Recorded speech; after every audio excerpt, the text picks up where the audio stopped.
মনে পড়ে গেল এক ভক্তের কথা, যে ভক্তের নাম ছিল জীবন। এই জীবন তার 5টা মেয়ে ছিল, আর এই জীবনের 5টা মেয়ের এত অভাবে সংসার ছিল না, মেয়েদের বিয়ে দিতে পারত না। এখনকার দিনে তো বাবা জামাই টামাই খুঁজতে লাগে না, সব জামাই তৈরি হয়ে আছে, মানে একটা করে মোবাইল হাতে দিলেই হবে। কিন্তু তখনকার দিনের সমাজ, একটা জামাই খুঁজতে বাবা পায়ের জুতো ছাতা সব ছিঁড়ে যেত বাবা মাদের। তা তখনকার দিনের কথা বলছি, যে গরিব পরিবারে 5টা মেয়ে হয়, তাহলে সেই মানুষটার কি দুর্গতি হয়। তো বাবা ভোলানাথের কাছে খত দিয়েছিল জীবন, হে ভোলানাথ, তুমি তো জানো আমার 5টা মেয়ে, আমি ওদেরকে কি করে বিয়ে দেব, আমার তো কিছু নেই, ওরা তো বড় হয়ে যাচ্ছে। 1 সপ্তাহ জীবন খত দিয়েছিল। আর পরম বৈষ্ণব বাবা ভোলানাথ আদেশ দিয়েছিল, জীবন শোনো, তোমার ওই 5টা মেয়ের বিয়ের চিন্তা করতে হবে না। বলে প্রভু করবো না তো কি করবো, আমি তো বাবা। বলে শোনো, ওই জন্য তো তোমায় বলছি, চলে যাও তুমি বৃন্দাবন। আর বৃন্দাবনে গিয়ে দেখবে মদন মোহনের মন্দিরের বাবা, যারা বৃন্দাবন গেছেন, আগে দেখি কতজন বৃন্দাবন গেছেন, একবার হাতটা তোলেন। বাহ, অনেক ভক্ত গেছেন, তাহলে অবশ্যই তো মদন মোহনের মন্দির দেখেছেন। আর মদন মোহনের মন্দিরের পাশেই আছে দেখবেন সনাতন গোস্বামীর ভজন কুঠি।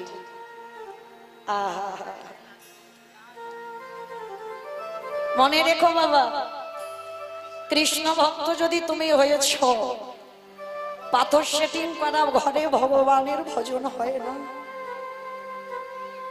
1 তলা 2 তলা 3 তলা 4 তলা, যত তালা বাড়াবে তত তোমার জ্বালাটা বাড়বে।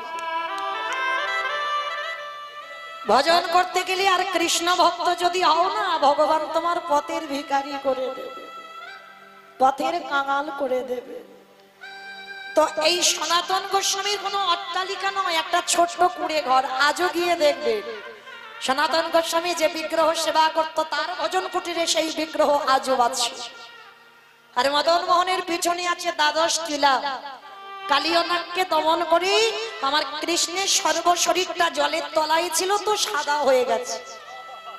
আর 12 টিলা কাকে বলে জানো? একসঙ্গে আকাশে 12টা সূর্য উঠেছিল। মানে আমরা তো একটা সূর্যের তেজ সহ্য করতে পারছি না, মানে এত গরমে ছটফট করছি। আর যেদিন কৃষ্ণ কালিয়নাগকে দমন করে উঠলো, ওই যেখানে মদন মোহনের মন্দিরের পিছনে উঠেছিল, আর ওই জায়গাটায় 12টা সূর্য একসঙ্গে উদয় হয়ে কৃষ্ণকে তাপ দিয়েছিল। তাহলে বাবা 12 সূর্যের তাপ মানে বুঝতে পারছো, একটা সূর্যের এই দশা, তাহলে 12টা সূর্যের দশা কেমন ছিল? সেই তাপ দিতে তবে আমার কৃষ্ণ সুস্থ হয়েছিল। তো আজকের এই মদন মোহনের মন্দিরের পাশে সনাতনের কুঠি, পরম বৈষ্ণব বাবা ভোলানাথ বলছে, জীবন চলে যাও।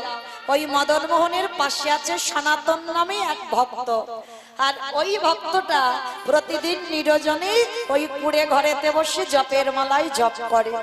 যাও, আজকে তুমি একটা কাজ করো, এখান থেকে তুমি চলে যাও ওই ভক্তটার কাছে।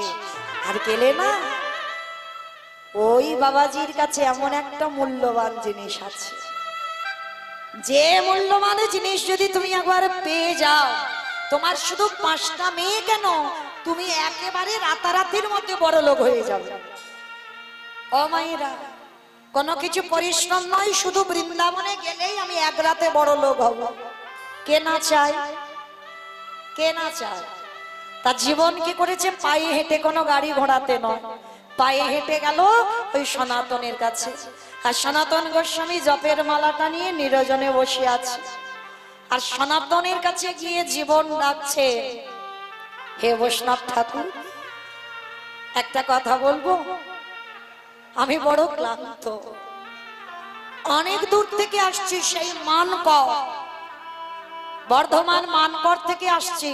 আর এসেছি একটাই কারণে, আমার 5টা মেয়ে আছে, তো আমার মেয়েটাকে বিয়ে দেব কি করে। ওই জন্য ভোলানাথ আমাকে আদেশ দিয়েছে, তোমার কাছে নাকি একটা মূল্যবান পাথর আছে। পাথরটার নাম কি জানো? পরশমণি। চোখে দেখিনিও যদি বা কেউ দেখিনি, অত সোজা নয়। পরশমণি পাথর লোহাতে ঠেকালেই লোহা সোনা হয়ে যায়। আর এই পরশমণির পাথর সব ভাগ্যে পাওয়া যায় না, সনাতন গোস্বামী পেয়েছিল। আর সেই পাথরটা পেয়ে সনাতন বলেছিল, এটা নিয়ে আমার কি হবে, আমি সাধু মানুষ, আমি তো নামের মালাতে জপ করি, আর কিছু করি না। রুটি করতে গিয়ে টাইম লাগবে, ওই জন্য কি করে জানো, আটা গুলে গ্লাসে করে খেয়ে ফেলে। মানে আটা মাখাতে হবে, রুটি বেলতে হবে, অনেক তো টাইম লাগবে, তার মধ্যে তো আমার জপের সংখ্যা কমে যাবে। ওই সময়টা যদি আমি নাম করি তা আমার কাজ হবে, আমার প্রয়োজন নেই অত ভালো করে রুটি করে খাওয়া, সেই তো পেটে গিয়ে গলে যাবে, তাহলে আটাগুলোই খেয়ে নিলে হবে। মানে কোনো কামনা বাসনা, কোনো বস্তুর প্রতি লোভ লালসা না। বৈষ্ণবতা এমনি এমনি নয়, সেই ষোড় গোস্বামী হয়ে গেল। এই পৃথিবীতে একটা বৈষ্ণব এমন দেখাতে পারবে না, জগতে বড় দুর্লভ।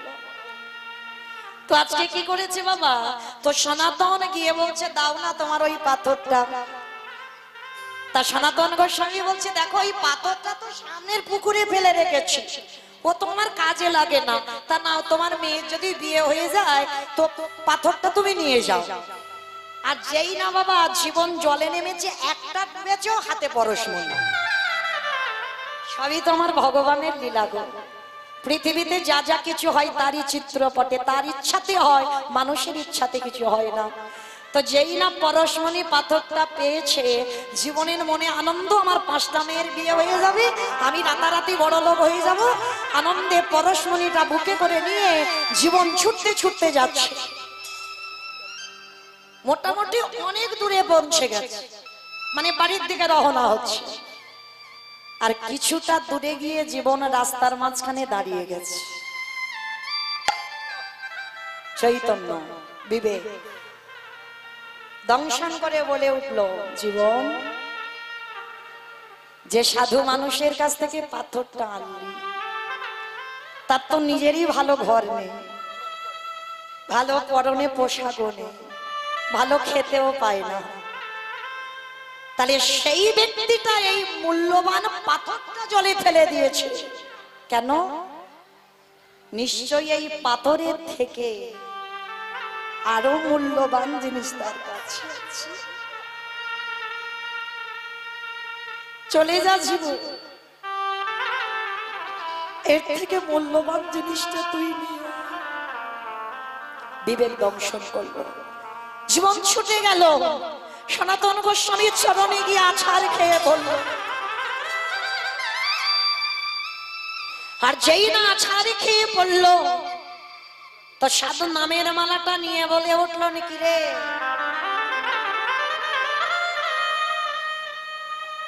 এমন করে কাঁদছিস, আমার পা দুটো জড়িয়ে ধরে, আমি তো তোর পা তো দিয়ে দিলাম, তুই বড় লোক হয়ে যাবি রাতারাতি, তোর মেয়েদের বিয়ে হয়ে যাবে, তার পা ধরে কান্নাকাটি করছিস কেন? হে হে বৈষ্ণব,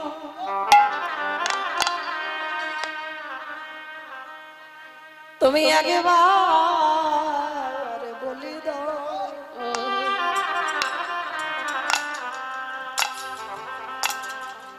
এই পাথরের থেকে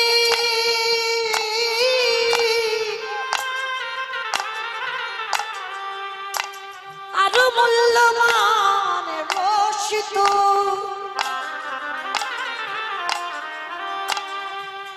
আমি জানি দয়াময়, এই পাথরের থেকে মূল্যবান বস্তু তোমার কাছে আছে। ওগো বৈষ্ণব,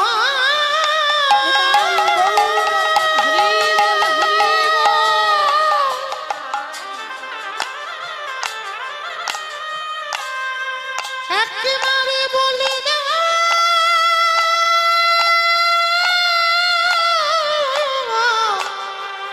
যে পাথর আমি পেলাম, ওই পাথরের চেয়ে অনেক দামি রত্ন তোমার কাছে আছে। সেই দামি রত্ন একেবারে আমায় দাও,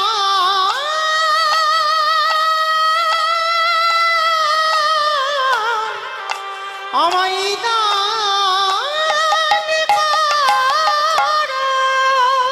সনাতন গোস্বামী বলে বলে নিবি, পরশমণির থেকে আরো মূল্যবান সম্পদ আমার কাছে আছে, নিবি? বলে আমি সেটাই নেব বলে আমি তো ফিরে এসেছি তোমার কাছে, দাও সেই মূল্যবান জিনিস দাও। যে আগে স্নান করে আয় যমুনায়, তারপরেই তো দেব। জীবন স্নান করে এলো, আর স্নান করে আসতেই পরশমণি পাথরটা সনাতনের চরণে দিয়ে দিল জীবন। আর যেই না জীবন দিল, এইবার সনাতন গোস্বামী মাথায় হাত রেখে বলছে, জীবন একেবারে কৃষ্ণ কৃষ্ণ কৃষ্ণ,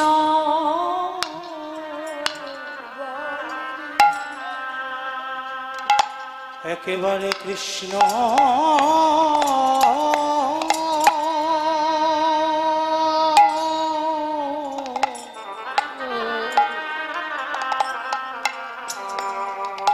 কৃষ্ণ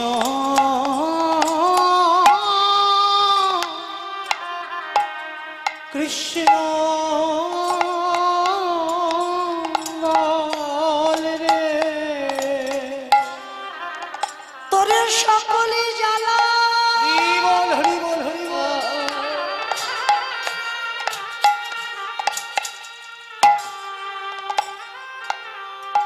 দূরে যাবে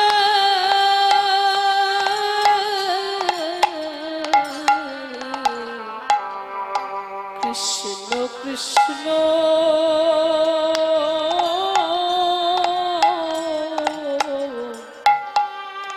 কৃষ্ণ বল রে, তোরে বিষয় মহিমা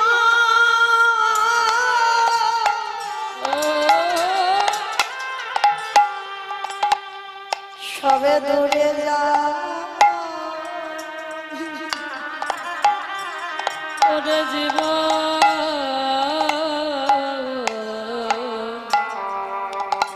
একবার কৃষ্ণ কৃষ্ণ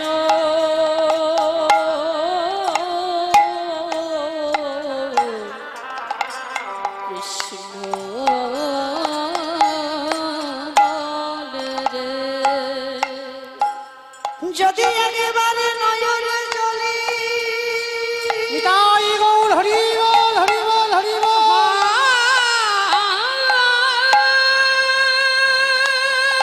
ওরে জীবন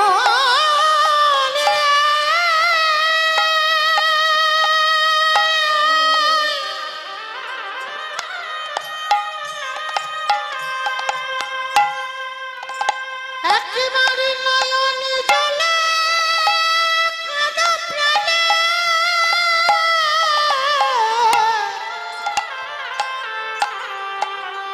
হে কৃষ্ণ তোমার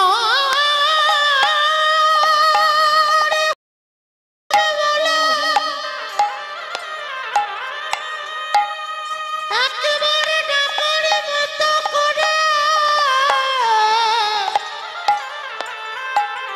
তুই তারে ডাক রে,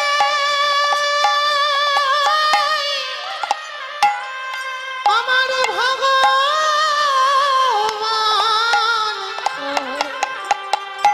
ও যে ভকে তোমার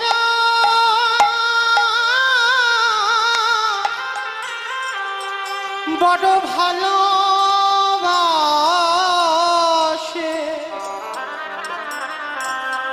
ও যে ভক্ত ছাড়া রইতে না রে, সেই ভক্তের দ্বারে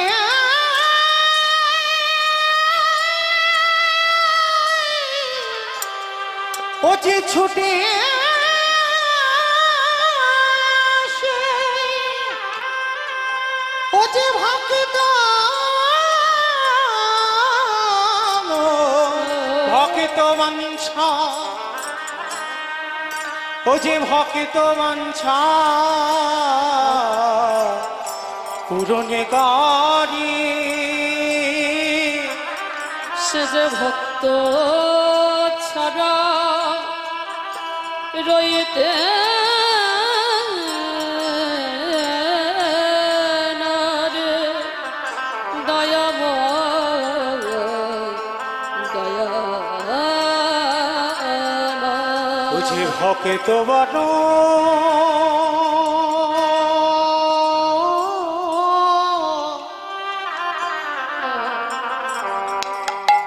ভালো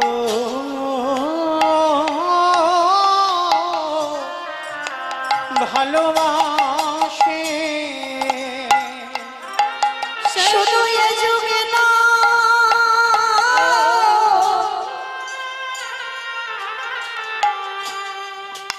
যুগে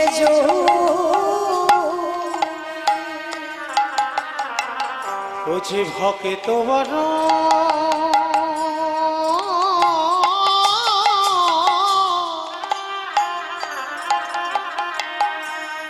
বড় ভালো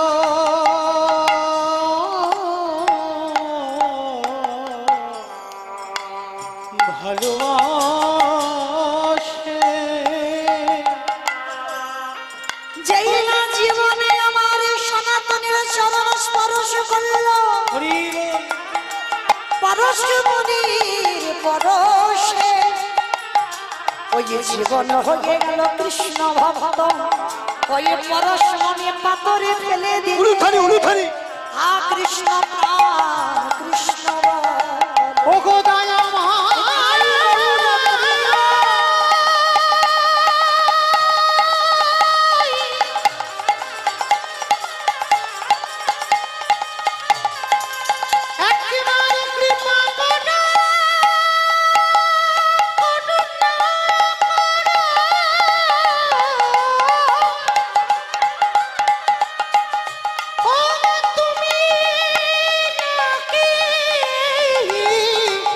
করুণা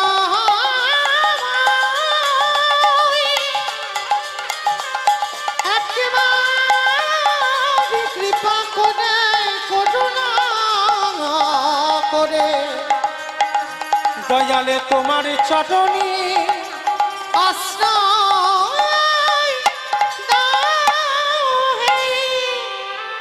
আমি সুখের লাগে হরি বল হরি বল হরি বল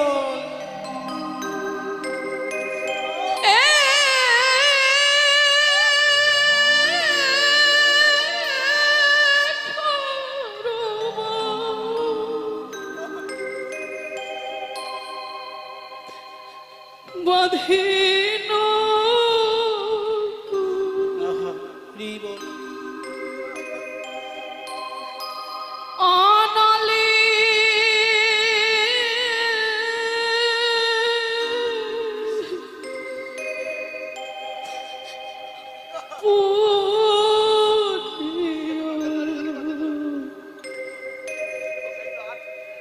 গেল রে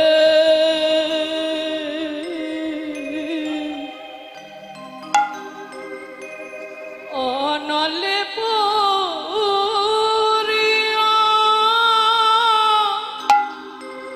গেল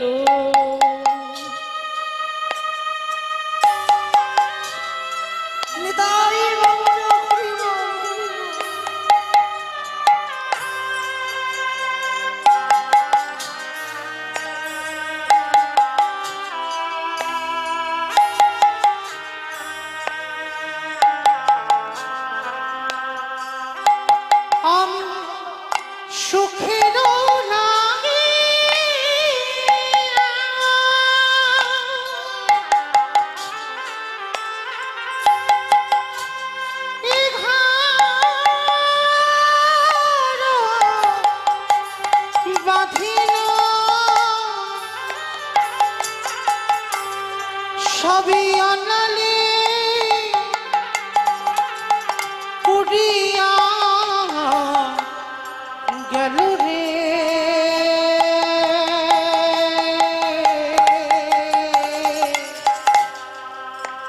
অনালি পুরিয়া গেল অনালি পুরিয়া গেল রে নিতাই গৌর অনালি পুরিয়া গেল আমি অসাগরে কৃপা করো প্রভু আর আমার সংসারের যাত্রা বিধিরে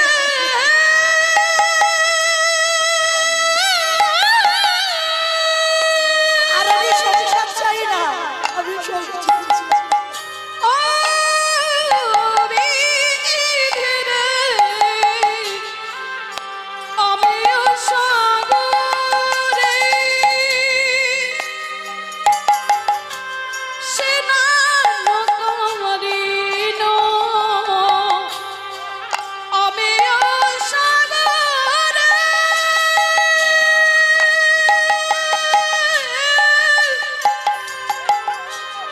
সেনান করিন অকুল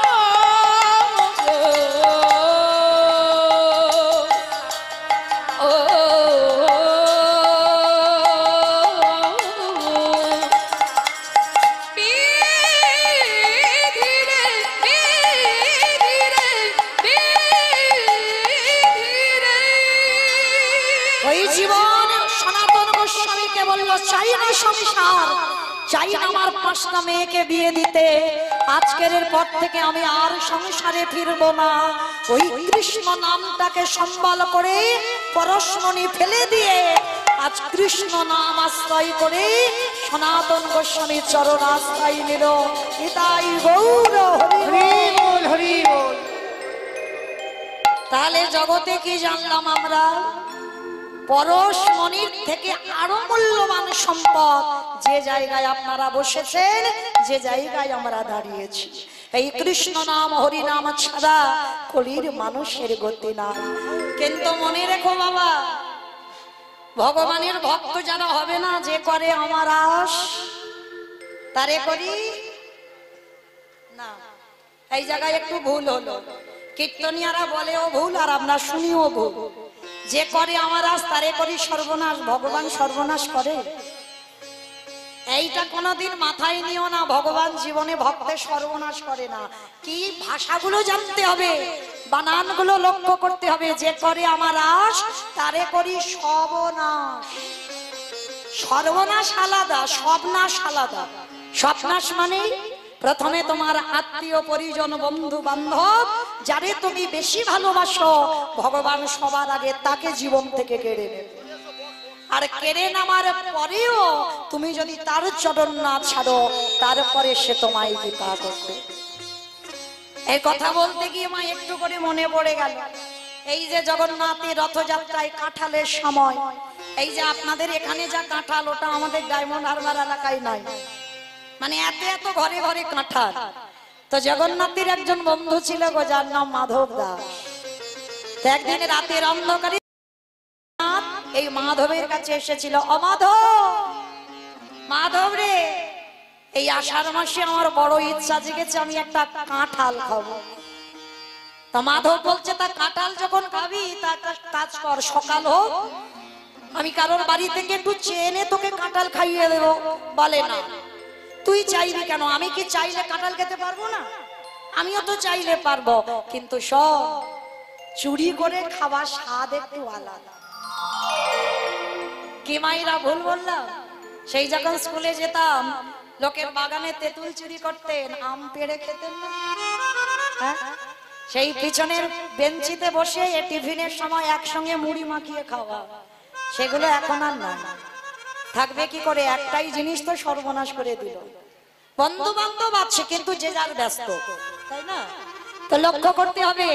তো আজকের মাধবকে বলছে, মাধব আমার একটু কাঁঠাল খেতে ইচ্ছে হয়েছে এই রাত্রিবেলা। হয় দেখো রাত্রিবেলা নাকি কাঁঠাল খাবে। তা কোথায় পাবো? বলে শোন, ওই পাশে একটা বাগান আছে, আর পাশের বাগানে মালিকের ওই গাছে কত বড় বড় কাঁঠাল, ওই কাঁঠাল আমার জন্য একটা পেড়ে দিবি। এই যদি ধরা পড়ে যাই, কেন ধরা পড়বি কেন? আমি তো পাহারা দেব, যদি কেউ আসে তোকে ইশারা করব, তুই গাছ থেকে নেমে ছুটে চলে যাবি। বলে জগন্নাথ তুই কিন্তু আমাকে যেন ঠকাস না। কেমন? আমি কিন্তু আমার জন্য নয়, আমি তোর জন্য কাঁঠাল চুরি করতে যাচ্ছি লোকের বাগানে। বলে ঠিক আছে, যা যা, আমি পাহারা দিচ্ছি। জগন্নাথ দাঁড়িয়েছে কাঁঠাল গাছের নিচে, আর মাধব উঠেছে কাঁঠাল গাছের ডালে। বলছে জগন্নাথ তুই কিন্তু চলে যাবি না। একটা কাঁঠাল ভেঙেছে মাধব, আর যেই না ভেঙেছে, ভক্ত বাৎসল্য ভগবান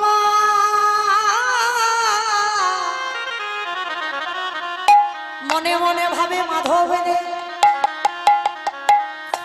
দেখবো আমায় কতটা ভালোবাসিস, ঘষে মেজে নিতে হবে না, দেখি আমার দেওয়া কষ্ট সহ্য করতে পারে কিনা।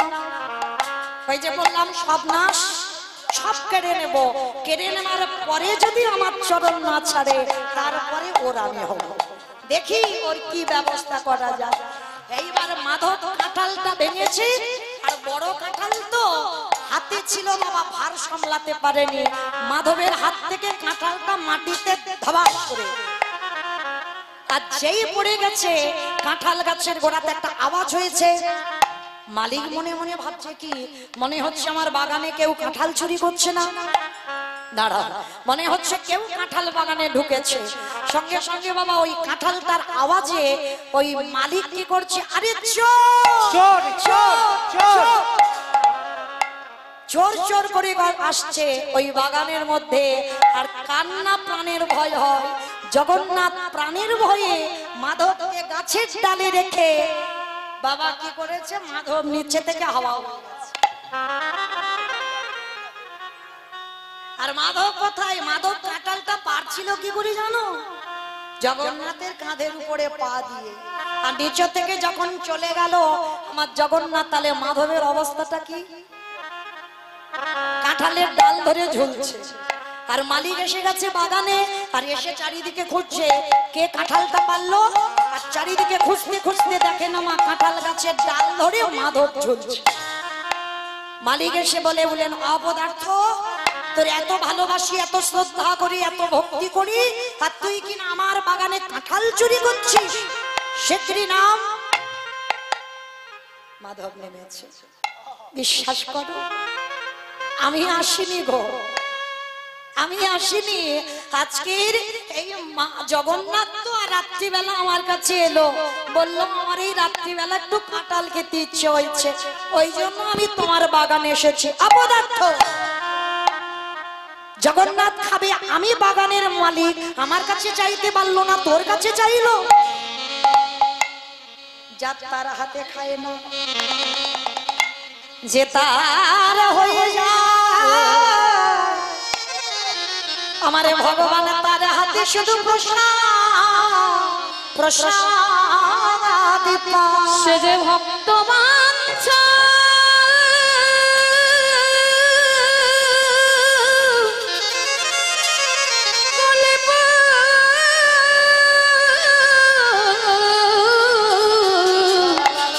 কল্প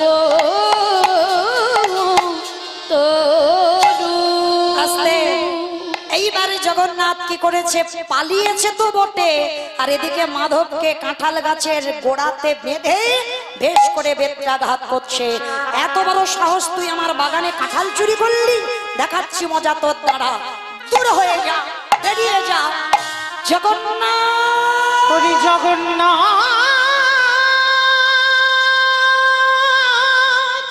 এত মারা মেরেছে অঙ্গ থেকে রক্ত ঝরছে।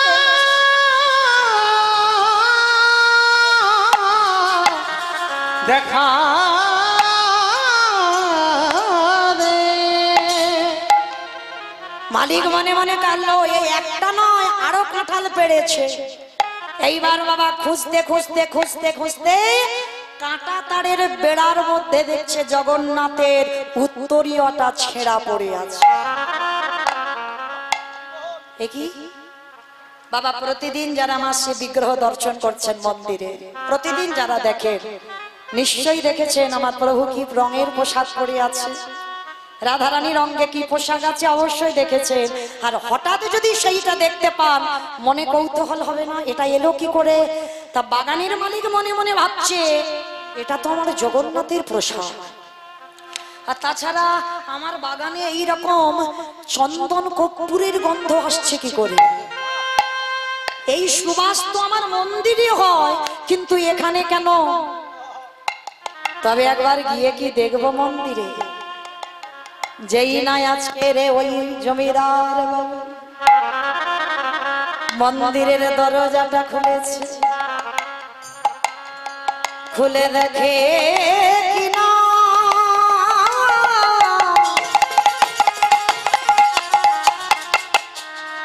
আমার জগন্নাথ বলরাম সুভদ্রা দাঁড়িয়ে আছে। আর গলায় যে উত্তরীয়টা আছে কোণের কাছে একটু ছেঁড়া, সেইটা মালিকের হাতে আছে।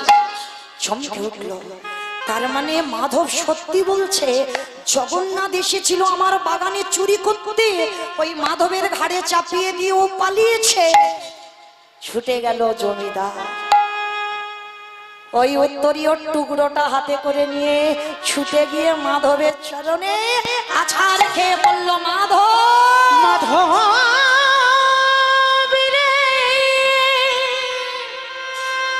আমি তোর চরণে বড় অপরাধ অপরাধ করেছি। মাধব চমকে ডেকে, আমার পায়ে ধরো না, আমি যে পাপী হয়ে যাব। চুপ, আজকে থেকে ভগবান সেবা নয় মাধব, আজকে থেকে তোর চরণ ভজন করব। আর মনে রেখো বাবা, যারা প্রকৃত ভজন পথে গিয়েছো, যশ খ্যাতি মান শুকুরের বিষ্ঠার সমান, এইটা মাথায় রাখতে হবে। ভক্তি জগতে নামলে তার যশ হোক, প্রতিষ্ঠা হোক, সম্মান হোক, এইটা ভক্তের মনে কোনোদিন আসে না। সবাই জগন্নাথ ভুলে গিয়ে মাধবকে নিয়ে মাতামাতি করছে। মাধব মনে মনে ভাবলো আমি ওকে বলবো না, এখান থেকে পালিয়ে যাব। কিছু বলেনি। রাতের অন্ধকারে মাধব জগন্নাথকে না বলে পালিয়েছে। কিন্তু বাবা কোথায় যাবে? সবই তো তার চিত্রপটে, সবই তো দেখতে পাচ্ছে গো মাধব আছে কোথায়। জগন্নাথকে ফেলে গভীর জঙ্গলে একাই একটা কুড়ে ঘরে বাস করে। জগন্নাথ মনে মনে ভাবছে তুই আমারে ফাঁকি দিচ্ছিস, এইবার দেখ কেমন লাগে। মাধবের শরীরে একটা ব্যাধি দিল, যে ব্যাধিটা হলো রক্ত আমাশা। কত পরীক্ষা দেখো মা ভক্তকে দিতে হয়, এমন রক্ত আমাশা মৃত্যু সজ্জায়। আর মাধবের তো কেউ ছিল না। আর মাধব গঙ্গা স্নান না করে, আমার জগন্নাথকে ভোগ না লাগিয়ে প্রসাদ পায় না। পায়খানা হচ্ছে, স্নান করতে পারছে না, তো ভোগটা লাগাবে কি করে? মানে একটু সূচি ভক্ত ছিল, মানে খুব পরিষ্কার পরিচ্ছন্নতা। পায়খানা করেছে, গঙ্গা স্নান করেনি, তো তাহলে কি করে ভোগ লাগাবে? 3 দিন হয়ে গেছে ভোগ লাগাচ্ছে না জগন্নাথকে। এইবার দেখ, ভক্তের জন্য ভগবানও জব্দে পড়ে গেছে। 3 দিন হয়ে গেল জগন্নাথের কিছু খাওয়া হয়নি। 3 দিন হয়ে যাচ্ছে। আর মাধব পায়খানা করেছে, যে জলশোচ করবে সেইটা ক্ষমতা নেই। পায়খানা করেই বিছানায় শুয়ে আছে। কি গো, আপনারাই বলেন, আমরা বলি টাকা থাকলে নাকি সব থাকে। ভুল কথা। টাকা থাকলে তোমার সব থাকবে না। তোমার পরিবার, তোমার বংশে বাতি দেওয়ার জন্য ছেলে মেয়ে সব থাকলে শেষের দিনে তোমার দেখবার লোক থাকবে? ও গ্যারান্টিটা তুমি দিতে পারবে না, কিন্তু একটা গ্যারান্টি আমি দিতে পারি। একবার যদি আমার ওই ছেলেটাকে কেউ ভালোবাসে, দরকার নেই বাহ্যিক জগতে কারো, শেষের দিনে তোমার সামনে তৃতীয় পাণ্ডব অর্জুনের সামনে যেমন ঢাল হয়ে দাঁড়িয়েছিল, তোমার সামনেও আমার ভগবান ঢাল হয়ে দাঁড়াবে। শুধু ডাকার অপেক্ষা, একটু ডেকে দেখো, সে কৃপা করবে। আজকের মাধবের কি গতি দেখো। পায়খানা করিয়াছি আমার জগন্নাথ মন্দির থেকে,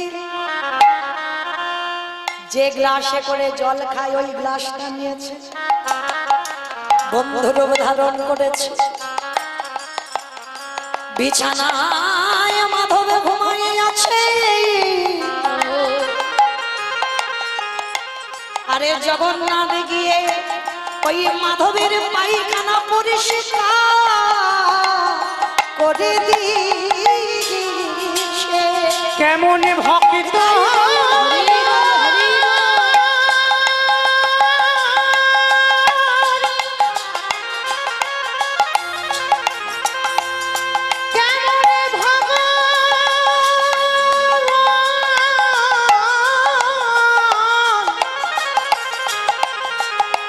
এমন ভক্ত কভু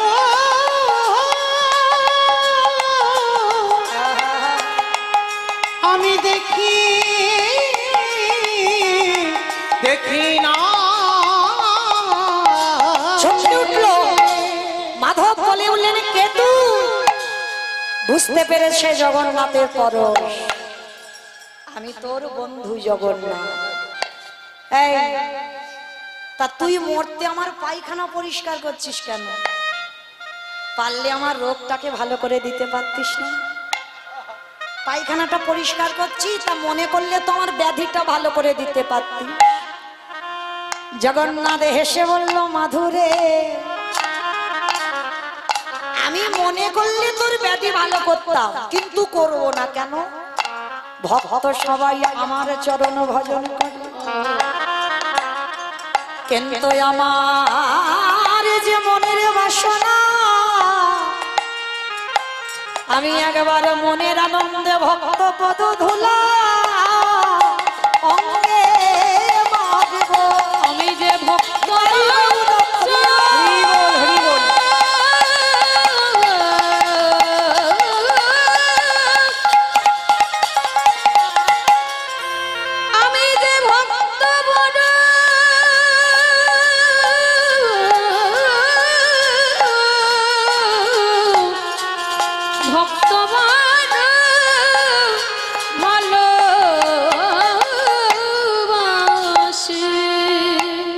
ওরে মাধব রে, এই জগতে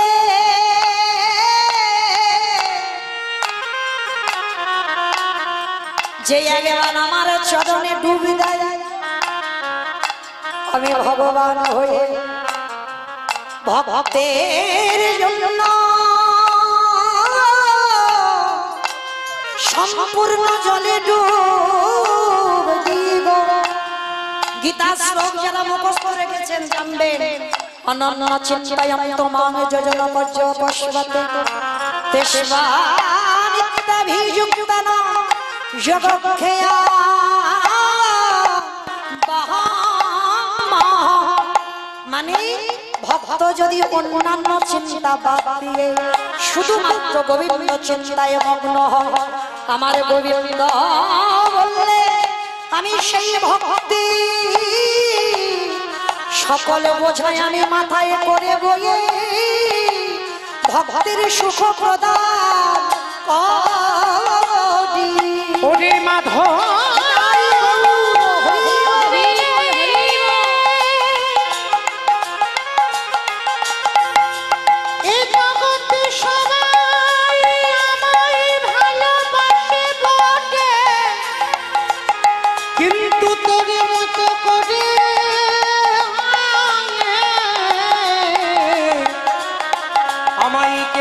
গো পাশেরা দিয়ে। আজকে সেই চৈতন্য মহাপ্রভু আমার জগৎকে শিক্ষা দিলেন, ভক্তি ভরে যদি কেউ ডাকে আমি অবশ্যই তারে কৃপা করি। আজকে সেই চৈতন্য মহাপ্রভু এই দুপুর বেলা কি করেছে জানো? আজ কামিনী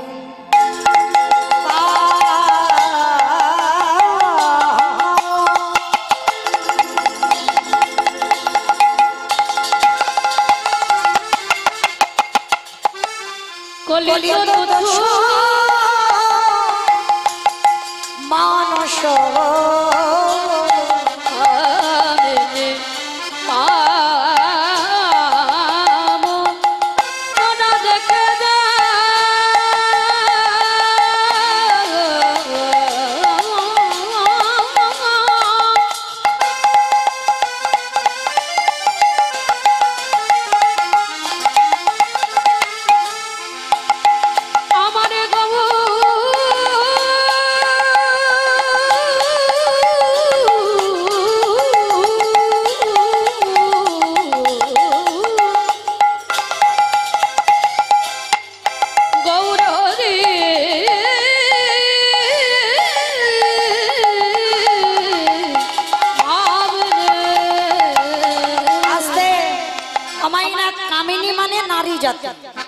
মহাপ্রভুর আজকের ভাবটা কেমন, মানে নারী ভাব।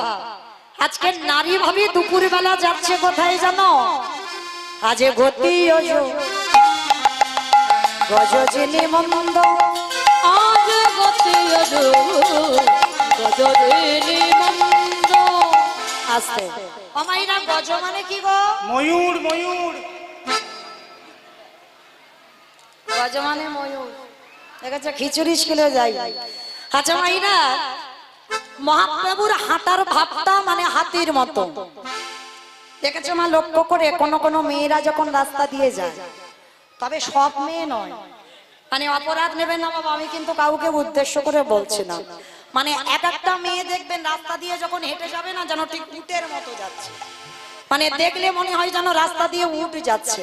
আর এক একটা মেয়ে যখন যায় তার পিছনের স্বভাবটা দেখবেন, পিছনের ভঙ্গিমাটা দেখবে ঠিক হাতি যেমন দুলে দুলে যায়। চৈতন্য মহাপ্রভুর ভাবটা ঠিক আজকের হাতির মতো। গতি গজজিনী মন্দ, আজ গতি গজজিনী মন্দ। আরে গতি গজজিনী মন্দ। মা যদি নহি পুন পশনে আবৃত তনু, মা যদি হাতি পুন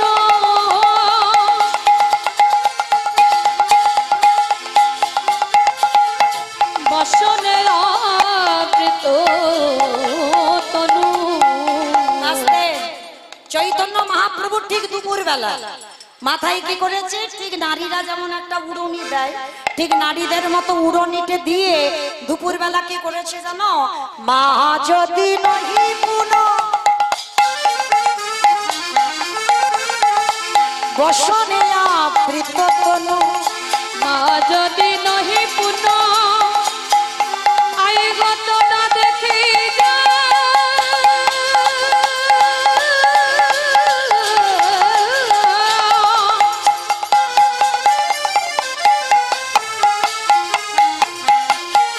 আমার গৌর হদি দেখি দেখি যাও, দেখে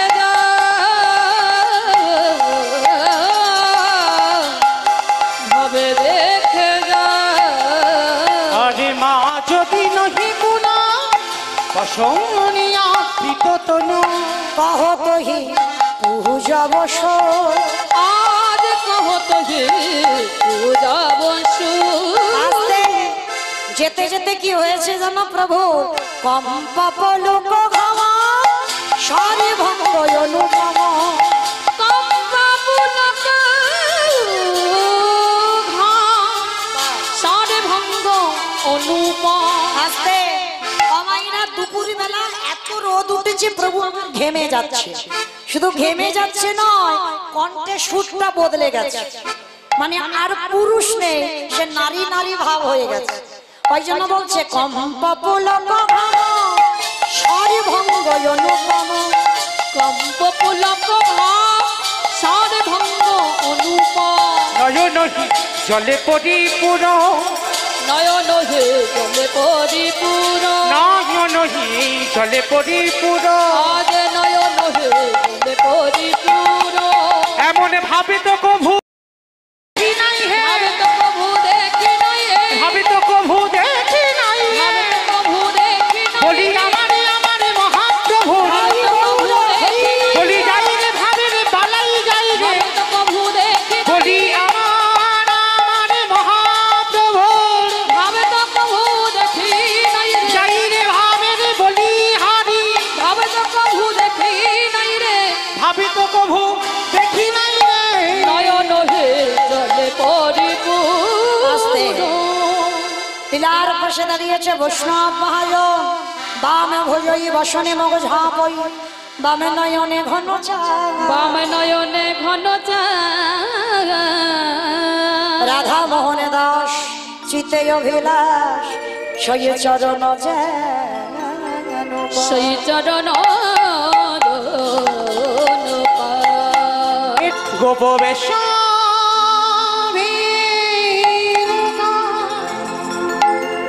নবনিত্য কৈশারি নাটবা নরলীলা নরলীলা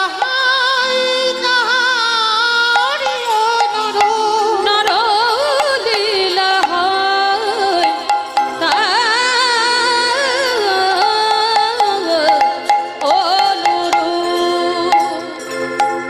দেখো লীলা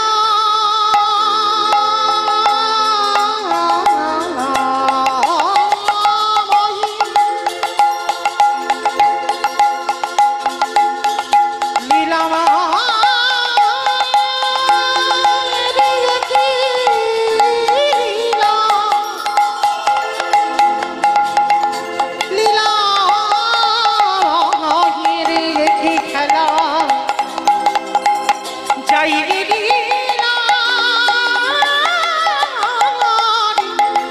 বলি হারি যা সেই বৃন্দাবনে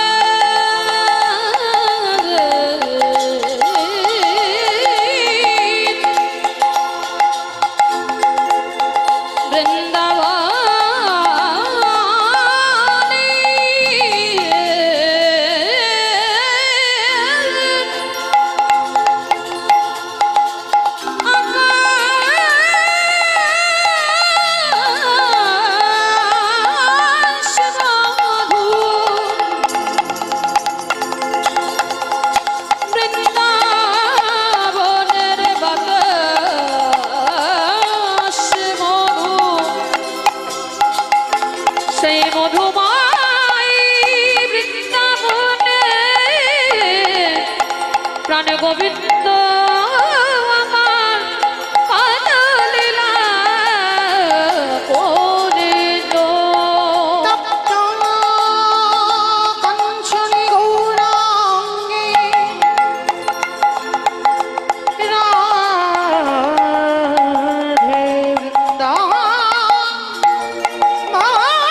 বৃন্দাবনেশ্বরী বৃষভানুসুতাং দেবী তঙে নমামি হরি প্রিয়ে। আমার চৈতন্যের গুণ কীর্তনই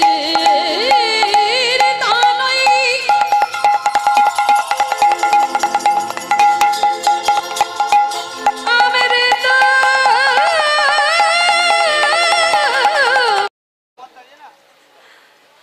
রাধারানীর চরণে যেন মনমতি থাকে, সবাই আশীর্বাদ করবেন। প্রেম সে বলো নিতাই গৌর প্রেমানন্দে হরি বল। হরি বল। যে রাধে